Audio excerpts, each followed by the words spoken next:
Hello everyone, good evening সবাইকে। বানাচ্ছি আমার তোতায়ের জন্য ডালিয়া, তবে আজ একটু অন্যরকম বানাবো। চলো ধীরে ধীরে তোমার সাথে শেয়ার করি একটু একটু করে। ফার্স্টেই ডালিয়াটাকে একটু ড্রাই রোস্ট করে নিচ্ছি। যখন ডালিয়াটা এরকম হালকা লাল লাল হয়ে যাবে তখন বন্ধ করে দেবে।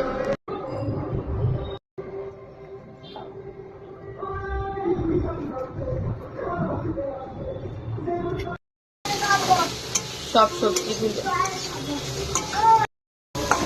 পেঁয়াজ আদা রসুন ভাজা ভাজা হয়ে যাওয়ার পর সমস্ত সবজি এটার মধ্যে দিয়ে এটাকেও ভাজা ভাজা করব।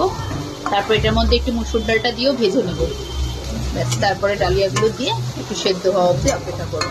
মোটামুটি ভাবে তৈরি। এখনই আমি নুন মিষ্টি হলুদ দিয়ে দেবো।